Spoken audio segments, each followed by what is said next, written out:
स्थगिती दिलेली आहे, वर्ष संपलेले आता निवडणुकीची 8 तासात होईल. अर्थ खात्याचं आपल्या राष्ट्रवादीकडे आहे, जिल्ह्यासाठी काय दिले?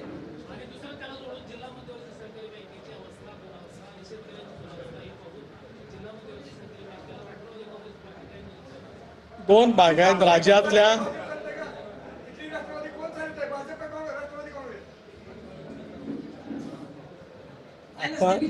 मी बोलतो साहेब, मी बोलतो ना साहेब, मी ते ज्या पद्धतीने बोलले त्याच्याबद्दलच फक्त शांत राहील.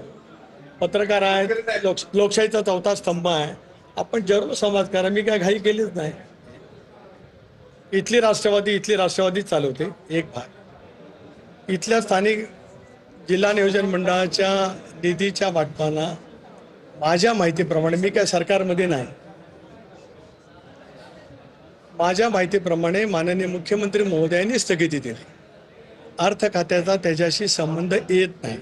का दिले, कशामुळे दिले ते मुख्यमंत्री, 2 उपमुख्यमंत्री आणि या जिल्ह्याचे पालकमंत्री, या जिल्ह्याचे विधानसभा सदस्य यांना ज्ञात असेल. पण जिल्ह्यातला नियोजनाचा निधी फार काळ थांबला जाऊ नये अशी आम्हा सर्वांची स्वच्छपणाची भूमिका आहे. त्या संदर्भातला योग्य तो निर्णय सरकार स्तरावरती त्याकडील, मी सरकारमध्ये नाही, एक भाग. दुसरा, मध्यवर्ती बँकेच्या बाबतीमध्ये आपण जे बोललात, राज्यातील अनेक मध्यवर्ती बँका ज्या वेळेला अडचणीत आल्या होत्या त्याला राज्य सरकारने मदत केली. इथल्या मध्यवर्ती बँकेची सुद्धा स्थिती नेमकी काय मला ज्ञात नाही.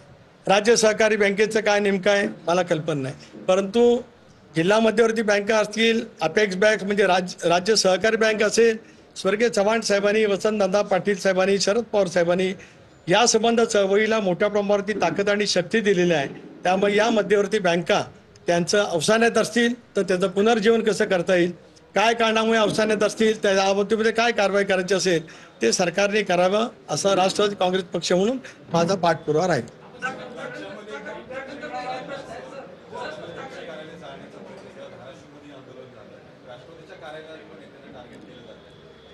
एक असं आहे की मी सुद्धा कालपासून संघटनेच्या सर्व पदाधिकाऱ्यांची भेट घेतली.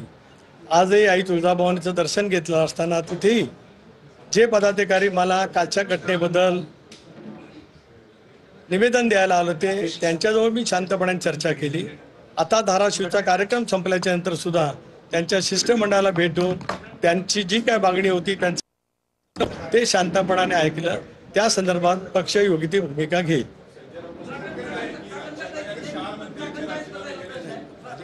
माझी प्रेस माझी आहे, प्लीज प्लीज प्लीज.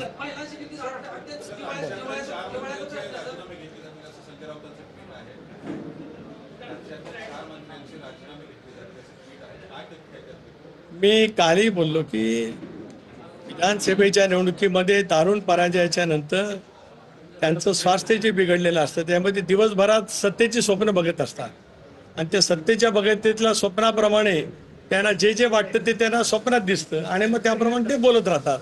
याच्यापेक्षा त्याला काय गांभीर्याने बोलावं असं मला काय वाटत नाही.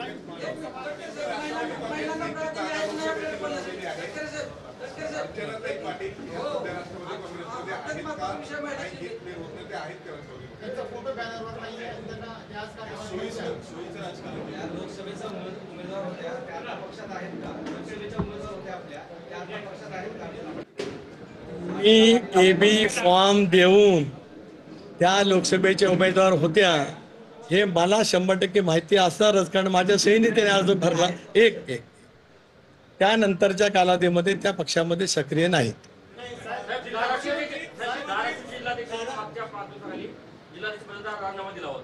मात्र चर्चा अशी आहे की अकार्यक्षम जिल्हाध्यक्ष त्याची नोंद घेतलेली आहे पक्षाने आणि ते पक्षामध्ये कसले काम करत आहेत, कार्यकर्ता न्याय देऊ शकत आहेत म्हणून पक्षाने त्यांचा राजीनामा घेतलाय. याच्यात काही सत्य नाही. दुर्गुडेने त्यांचा राजीनामा पक्षाकडे जरूर दिलेला आहे. पक्ष येत्या काही दिवसामध्ये इथल्या प्रमुख सहकाऱ्यांना बोलून त्या संदर्भातला योग्य तो निर्णय घेईल.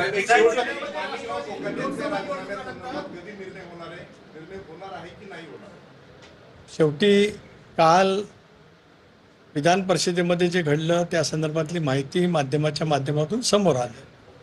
मी हेही यापूर्वी सांगितलं की यापूर्वीच्या कालावधीमध्ये माणिकरावांच्याकडून कृषीसारखं अतिशय संवेदनाशील शेतकऱ्यांच्या दृष्टिकोनातून अत्यंत महत्त्वाचा विभाग असताना काही वक्तव्य जी काही चुकीची गेली त्याबद्दल राष्ट्रीय अध्यक्षांनी त्यांना समज दिलेली आहे. कालच्या घटनेच्या बाबतीमध्ये सुद्धा पक्ष त्यामध्ये वरिष्ठ पातळीवरती बसून या संदर्भातला विचार करेल. धन्यवाद.